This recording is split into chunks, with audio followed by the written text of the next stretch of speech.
मामा बुधवानी साहब, आप ये बताइए कि सिंध की यादों में सबसे अच्छी कौन सी याद आज तक आपके मानस पटल पर है? सिंध की ये असली याद ये आती है कि सिंध में जो है प्रेम था आपस में ये, और सब बड़े बुजुर्ग लोग सब दादा दादा वगैरह सब थे। स्कूल में पढ़ने जाते थे छोटे छोटे। मैं 2 कक्षा पास करके हिंदुस्तान में हम आए थे 1948 में। हाँ, फिर उसके बाद 1947 वैसे मतलब यानी इस तरह से पहले पढ़ते थे। वहाँ का सोई चना का दरिया जो था, हाँ दरिया शाह, मतलब उसको दरिया शाह कहते हैं। जी हाँ। मेरे झूलेलाल जी दरिया शाह थे। हाँ तो हाँ वहाँ सोई चना में दरबार जी बाबा अमरदास की, जी। उनकी दरबार विहड़ में थी। विहड़ में विहड़, हम विहड़ में मेहड़, रहने वाले। मेहड़ की दरबार अलग थी विहड़ क्या? विहड़ अच्छा विहड़। विहड़, हाँ। मेहड़ नहीं विहड़। हाँ। तो वहाँ दरबार थी, हाँ। बहुत बड़ी थी। यानी उसे ये बंद बंद कहते हैं, बंद के पास में, मतलब हाँ। वहाँ बंद ऐसा महीने में जैसे यानी चंद्रमा दिन आता है, मैंने चंद्र दिवस। चंद्र दिवस जिसको हम चेटी चंड कहते हैं या चेटी ऐसे। तो उस समय में कुदरती रात को हम सोए रहते थे, सवेरे देखे तो उसी दिन वहाँ बंद तक पूरा बंद बढ़ जाता था पानी में। अच्छा। और हम कंधे बेड़ी या जो नाव थे हाँ। छोटे बड़े, वो नाव तक के मतलब हम नाव में चले जाते थे सोई चना। मेरा जो है जन्म जो है मेरी वो सोई चना में दरिया शाह में इसी नाव में ही हुआ था। वाह वाह तो वाह। वो मतलब मेरे ख्याल से वो दरिया शाह सिंधु नदी को ही कहते थे हम। दरिया शाह सोई चना दरिया शाह कहते हैं उसको। मतलब जो भी नदियां थी उनको दरिया बोलते थे नहीं हम। नहीं नदियाँ नहीं, सरोवर था। हाँ, उसमें पानी आ जाता था नदियों के। अच्छा, उसको दरिया शाह, डैम का बैक वाटर हाँ, होगा। इस तरह से वो दरिया जी शाह। हाँ। कुदरती हिसाब से महीने में एक बार पानी आता था, 2 दिन पानी टाइल्स रहता चलते था। हैं ना उसमें। हाँ, ज्वार भाटा। और फिर वो जो है वो बाराना कहते हैं, बाराना निकलता था पूरे विहड़ में। जी हाँ। फिर जो है उसे बाराना में जाकर के उसी यानी पानी में बीच में जाकर के और उसको डालते थे पूरा का पूरा। हाँ हाँ दिया जल ऐसे। तो ये बाबा का जो दरबार जो है बाबा अमरदास की, हाँ। वो हमारे कुल गुरु है। अच्छा। हम उसके शिष्य हैं। हमारे बड़े लोग जो वो जैसे गुरु होते हैं, ये कुल गुरु, हाँ। पूरे खानदान का गुरु। हाँ। उसकी दरबार बाबा अमरदास की, हाँ। वहाँ वो बंद के पास में थी। जी उसका अभी फिर उसके बाद हिंदुस्तान में जो है कहाँ अभी पे वही उनका तक- आश्रम है? कहीं है हाँ जी, भारत में कहीं आश्रम है? हाँ, उसका है ना अभी बुरहानपुर में। अच्छा। हाँ, बुरहानपुर में बाबा अमरदास, हाँ। बाबा बालक दास की हाँ। अभी वहाँ दरबार है। भाई वाह, है वाह, कृष्ण दास, कृष्ण आप चंद्र। वहाँ दर्शन के लिए गए हैं अभी कुछ अभी वर्षों भी में? दरबार बहुत बढ़िया बनी है। 4 मंजिल के दरबार बनी है। हाँ। यहाँ बाबा अमरदास का यही जो है वो पूरा छोड़ा छोड़ा था। उसके बाद में फिर बाबा बालक दास बैठे थे, तो उसने भी जो है वो छोड़ा वहाँ बुरहानपुर में 6 महीने के बाद में छोड़ा था। अभी वो दरबार में कोई भी वो उसकी जो यानी इतनी शक्ति थी उसके ये यानी गद्दी पे। हाँ। तो अभी किसी को हिम्मत नहीं होती है उस गद्दी में बैठने की। क्या बात है। हाँ, यानी वो बहुत शक्ति अलौकिक थी। शक्ति थी। हाँ, हमारे बड़े लोग कहते थे हाँ। कि उनके साथ में जैसे जिन भूत जिन कहते हैं, हाँ, हाँ। वो उसके जो है वो खटिया के साथ में बंधे रहते थे वो। अच्छा, उन पे नियंत्रण रहता होगा नियंत्रण उनका। करते थे। और उन्होंने हाँ, ये कसम कोई खाई आध्यात्मिक कि शक्ति। आपके 7 पीढ़ी तक हम किसी को सताएंगे नहीं। क्या बात है। तो ऐसी शक्ति वाले महापुरुष बाबा अमरदास के थे। अच्छा, इसके साथ ही वहाँ कोई मेले भरते थे, कोई त्योहार और कौन से मनाते थे मेला खुशी से? मेला तो उधर ही बढ़ता था, ये सोई चंद। यही साल में एक बार कोई हम पुराने संत की बरसी जाते मनाते थे। होंगे। साल में हम महीने भर में कभी 6 महीने में कभी हम सोई चना में चले जाते थे। हाँ, हाँ। तो ऐसे आपके गांव से कितनी दूर था? वहाँ से 2-3 मील 4 मील मील मानते थे उस हाँ, समय तो वो हम उसमें नाव में जाते थे। अच्छा। कभी कभी बैलगाड़ी में भी बैठ के चले जाते, जब पानी जब इधर नहीं आता था तो बैलगाड़ी में बैठ के जाता है, क्योंकि पानी था ही वो होता नहीं था, फिर वो बैलगाड़ी में चले जाते थे सोई चले। अच्छा, वहाँ कोई नाटक नौटंकी रामलीला ये सब होते थे क्या? रामलीला भी होती थी, और ये माशूरा, वहाँ पाकिस्तान में हिंदू मुसलमान ये भावना नहीं थी। हाँ, नहीं ये थी। मुसलमान है, ये था ही हिंदू है। नहीं कुछ नहीं, वो माशूरा ने करता था। और सिंधी बोलते सब थे। आपस में सिंधी बोलते थे, आपस में मेल जोल करके चलते थे। वो मुसलमान वगैरह जो है वो ये भाईचारे में मतलब यानी माशूरा निकलती थी, ईद मनती थी बहुत। पाकिस्तान तो पाकिस्तान था। वो बातें यहाँ अब नहीं है। आपकी उम्र कितनी थी जब विभाजन हुआ? तो उस समय में मैं समझता हूँ 6 साल, क्योंकि उस समय पढ़ाई पहले कराते थे। 5 साल में ऐसे यानी स्कूल में भेजते थे 5 साल में। तो मेरे को याद है कि 2 कक्षा पास करके हम वहाँ से पाकिस्तान में रात को निकले थे। फिर यहाँ आके हिंदी के अध्ययन में आपको समस्या आई होगी? यानी अब पहले अपन मारवाड़ में आए। हाँ। मुरलीधर बैरागी जो थे, अच्छा। वो कांग्रेस या सेवा दल के सैनिक थे, हम उसमें सेवा दल के सैनिक बने। हाँ। फिर जो ओरछा तक आए, हाँ। फिर उन्होंने हमको जो लाइन लगाई, वो धीरे धीरे हम वहाँ पर पढ़ाई चालू की और हिंदी सीख गए। वो धीरे धीरे आपने फिर पढ़ाई हुई। जीविका के लिए क्या साधन अपनाया? कौन सा व्यवसाय शुरू किया? फिर वहाँ से तो गवर्नमेंट के तरफ से हमको फ्री में माल मिलता था खाने के लिए। हाँ, राशन मिलता था, लेकिन राशन मिलता था। एक साथ मिल रहा हो, 1-2 साल मिला होगा। हाँ, एक बोरा भर करके गेहूं का आटा और शुद्ध घी के डब्बे, और फिर आलू का एक बोरा भर करके देते थे। लेकिन 1-2 साल मिला होगा जब तक अपन वहाँ थे। हाँ, ओरछा में। फिर वो ओरछा से हम स्पेशल गाड़ी से राम राजा की नगरी ओरछा। हाँ, ओरछा में राम राज्य की। लेकिन बहुत वहाँ अच्छे जो है पवित्र स्थान पे हाँ, आप रहे। वो ओरछा में जो है वो मेला भरता था, हम मेले पे चले जाते थे पैदल। वहाँ तो पैदल का काम चलता था। फिर इंदौर कब आए आप? इंदौर में बस 2 साल रहे वहाँ। हाँ। फिर इंदौर में आए। इंदौर में जो आ करके फिर वो तंबू रहते थे, जैसे शामियाना। हाँ। वो जब तक ये मकान बने सिंधी कॉलोनी भौरपा में, तब तो तक आपने कोई कार्य व्यवसाय क्या प्रारंभ किया आपने? पहले शुरू में जो ये पैसा इतना था नहीं, किराने की दुकान थी।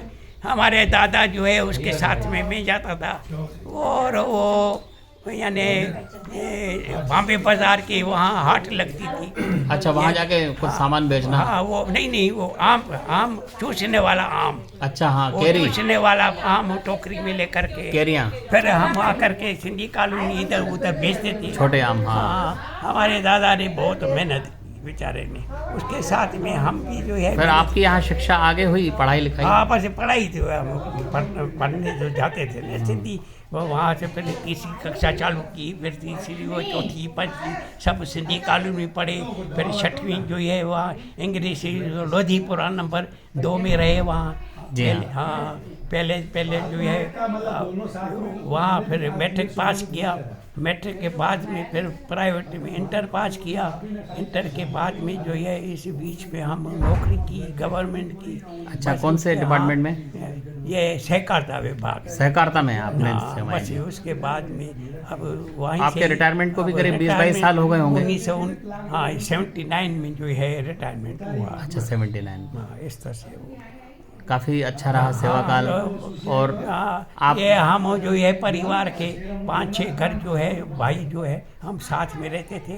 हाँ। वहाँ रात को 2-2 बजे तक बैठे रहते थे आपस में। हाँ। प्रेम था उस समय में। गरीबी थी, लेकिन गरीबी प्रेम कभी बहुत था। मालूम नहीं था कि गरीबी क्या होती है। उसको भी एंजॉय करते थे। और सब बिल्कुल प्रेम से, जो गरीबी में जो रोटी खाए प्रेम से खाए।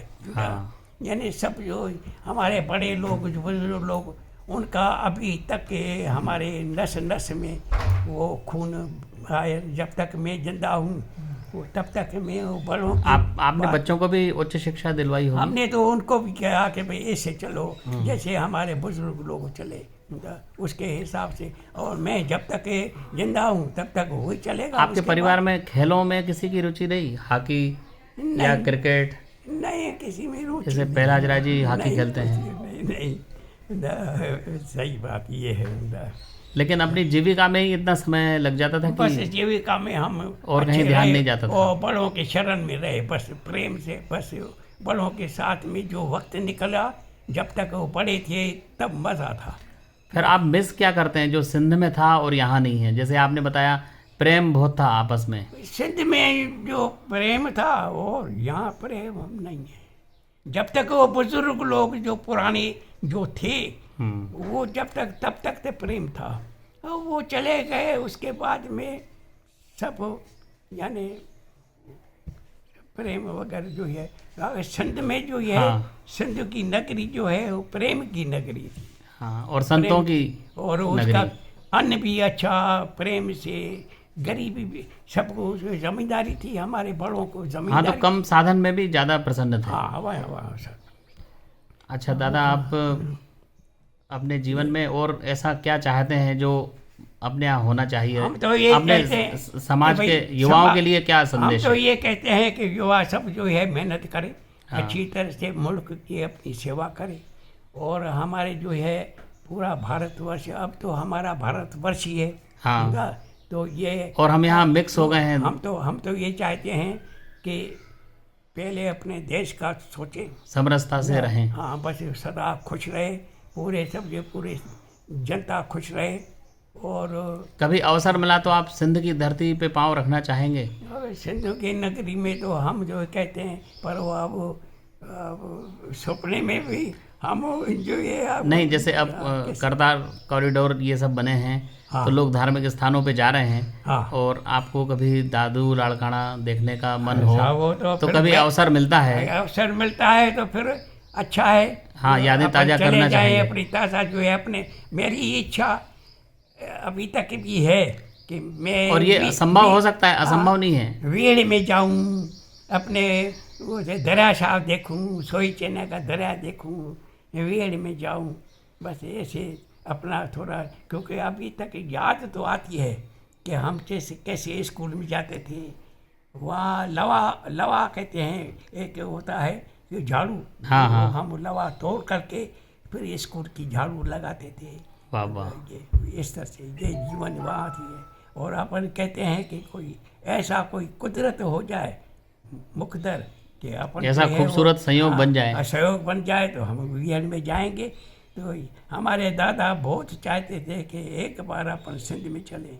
मेरी भी इच्छा थी कि भाई दादा को ले जाऊं, मैं दिखाऊं उसको, पर जा नहीं सके। हाँ, अपनी धरती जहाँ हमने जन्म लिया है, बस हाँ, ये और इच्छा। उसको एक बार इतने बरसों के बाद देखने की अब तो हमारा इच्छा बहुत भारत- स्वाभाविक है। हाँ, अब और यदि तो- अवसर मिला, आसानी हुई, सब अभी सुविधा तो- मिली, हम तो आप जरूर जाना हाँ, चाहेंगे। अभी तो युवाओं को मैं ही कहूँगा भाई, देश में अभी यहाँ जन्म लिया है, इस देश की मिट्टी की आप सेवा करो। हाँ, हम तो एक ही थे देश। हाँ, बस ये तो दो, जिन भी कारणों से हाँ, दो देश बस, हो गए। बस। हम तो अभी भी सिंध से जुड़े हुए हैं। वहाँ सही हमारे बात बहुत है। से लेखक हैं, बहुत से गायक हैं। हाँ। और हम लोग जो वर्चुअली उनसे जुड़ते हैं, हाँ, एक्चुअली नहीं जुड़ पाते पर वर्चुअली जुड़ते हैं, उनसे हमारा डायलॉग होता है हाँ, और संवाद होता है, और एक दूसरे के क्रिएशन को हम शेयर भी करते हैं। हाँ, सही। तो अब कोई ऐसी बात नहीं है। हवाई सेवाएं हैं और सरकारों का रुख भी बहुत नर्म है इस तरफ से कि अगर सिंध जाना चाहे कोई भारत से तो आसानी से जा सकता है, जा सकते हैं। कोई ऐसा पर्यटक के कोई- रूप में या हाँ, सरकार धार्मिक यात्रा पे। जैसे शदानी दरबार है रायपुर से, हर साल जाते हैं वो लोग, हाँ, पूरी अब ट्रेन भर के जाते वो हैं। पाकिस्तान से आती है वो, हाँ, पूरा वहाँ- ये ट्रेन भर करके आती है रायपुर आते के। हैं। फिर वहाँ स्पेशल ट्रेन आती है, फिर वो वो जो है दरबार में जो है पाकिस्तान की पूरी ट्रेन आती है। वो मैंने एक बार मेरा प्रोग्राम वहाँ हुआ था, मैं अच्छा। गया था। गए थे? क्योंकि- हाँ, गया था मैं, क्योंकि वहाँ मैं राज्य में हमारी जो है भाषा की। तो आप वहाँ सिंध हो आए हैं क्या? नहीं नहीं, ये इधर ये आप यहाँ रायपुर और राजिम गए थे? हाँ, राजिम वो के दरबार पास देखी में, आपने, वो लेकिन दरबार में हम गए। उनकी यात्रा में कभी उस तरह से नहीं गए। हाँ, तो ये पर उनके जो विचारधारा को मानने वाले हैं वो सब उनके दरबार को वो अधिकांश वो हाँ, जाते हाँ, होंगे। हाँ, पाकिस्तान- जैसे वो आपके अपने गांव शायद नहीं ले जाएं, वो उनके जो वहाँ के दरबार के स्थान है वहीं ले जाएंगे वो। हाँ हाँ वो लेकिन ठीक है, हम उम्मीद करते हैं, आशा करते हैं, विश्वास करते हैं अच्छा, कि आपका ये सपना बहुत जल्दी पूरा होगा दादा। हाँ, बस। इन्हीं शुभकामनाओं के साथ मैं अपनी बात समाप्त करता हूँ। अगले एपिसोड में फिर हम आपको ऐसे सिंध के बुजुर्ग लोगों से मिलवाएंगे जिन्होंने जीवन भर साधना की, मेहनत की, अपना स्थान बनाया, परिवार को स्थापित किया, अपना शरीर का संतुलन रखा, मन का संतुलन रखा और 80 और 90 की आयु में आज स्वस्थ हैं और देश को एक तरह से ये भी योगदान दे रहे हैं। बस उसके प्रभु की कृपा है और बड़ों की आशीर्वाद। धन्यवाद दादा, हाँ, मेहरबानी। बड़े हमको याद आते हैं अभी तक, जो है जो भी हमारे बुजुर्ग जो थे हम उसकी याद उनको करते हम हैं। याद करते हैं, वो पूंजी है हमारी, हाँ, वो अनमोल हमारी धरोहर पूंजी है। है। हाँ, और इन स्मृतियों से हमें कोई अलग कभी नहीं कर नहीं पाएगा। नहीं नहीं, उनसे अलग नहीं कर सकते हमारे, तो बिल्कुल ये याद आ सकते। अब हम इस तरह की सब स्मृतियों को दस्तावेज के रूप में, वीडियोग्राफ के रूप में अच्छा, सहेज रहे हैं, संजो रहे हैं और नई पीढ़ी को हम बताएंगे हाँ कि देखिए हमारे बुजुर्ग आज क्या सोचते हैं, आज के हालात के बारे में और तब के हालात के बारे में, और किस तरह तुलना करते हैं, किन अच्छाइयों को बयान करते हैं।